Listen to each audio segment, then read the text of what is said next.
Hi, my name is Seamus, and today I'm going to be teaching you how to cook a 7-minute breakfast. Excuse my voice too, by the way, before I go on. I'm very exhausted. I've had 2 exams this week. However, I promise if you bear with me, we'll be able to make a great breakfast. So to begin, we're going to talk about the ingredients that we need. This is a typical breakfast that I usually have probably 3 to 4 times a week. It's a great way to start off your day, and everyone needs a good breakfast because I'm telling you, it makes your entire day. One of the first ingredients we're going to be talking about today are eggs. Eggs can be purchased almost anywhere at any local food market, Tops, even Wegmans. Me personally, I do prefer Wegmans a little bit more. However, no matter where you get your eggs, they will always be almost the same.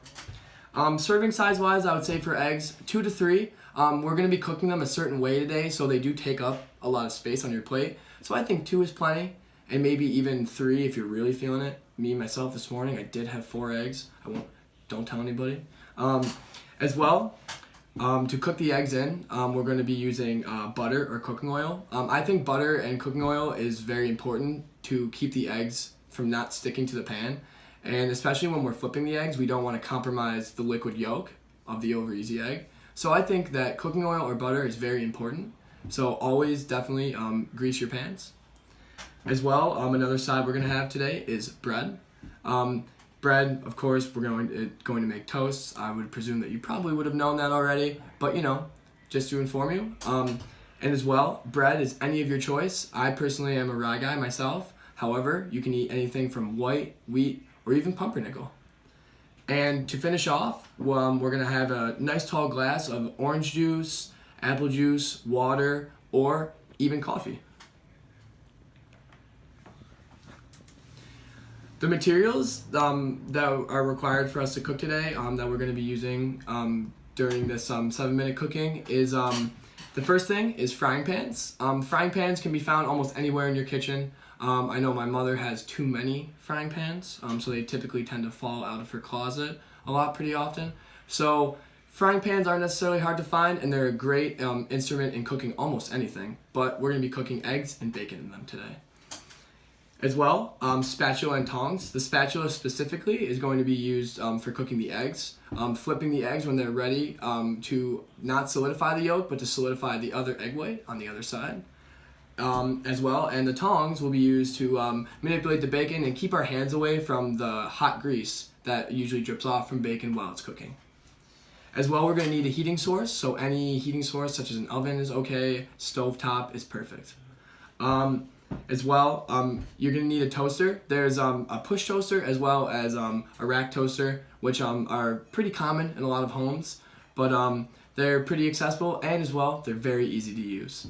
And finally, in order to eat all our food, of course, we're going to need glassware and silverware. So things such as forks, knives, plates, and a big cup or even your favorite coffee cup as well.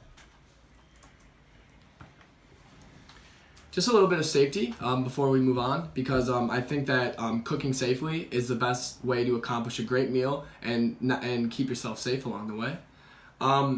Be careful handling hot food and manipulating food over a hot food surface, because myself, I could definitely relate. I've worked in a lot of kitchens in my life, and I've seen caught myself burning, hands and my upper arms here and there.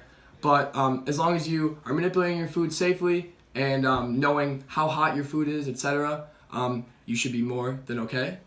As well, we are dealing with raw food today, raw bacon and raw eggs, so just be cautious and always be ready to wash your hands, whether you're dealing with different types of raw foods, in order to keep yourself healthy and safe.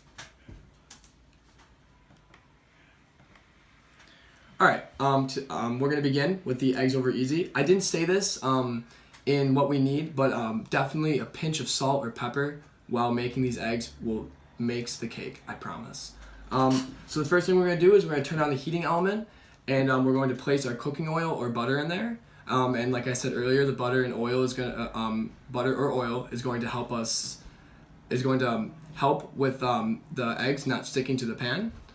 As well, we're going to crack the eggs into the pan, and be careful not to get any shells in there. It happens very frequently, So just keep yourself aware to not get any eggshells in your pan.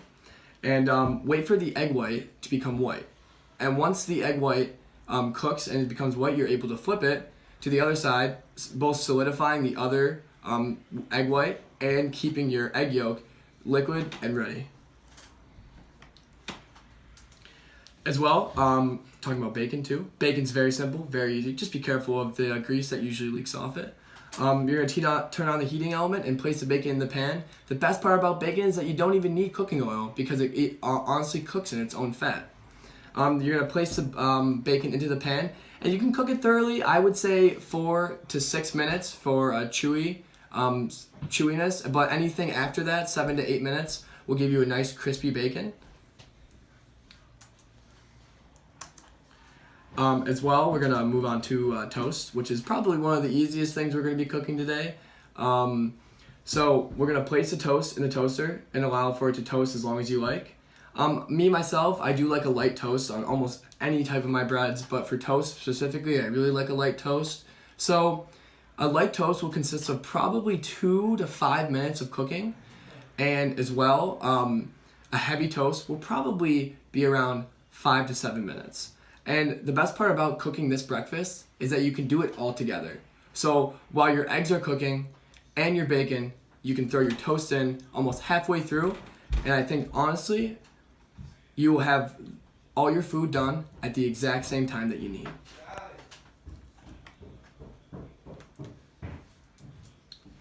So to conclude, I would like to say thank you for listening, and as well, enjoy your breakfast that you've made today. And hopefully in the future that you'll continue to make breakfasts every day because it's a great start to your day.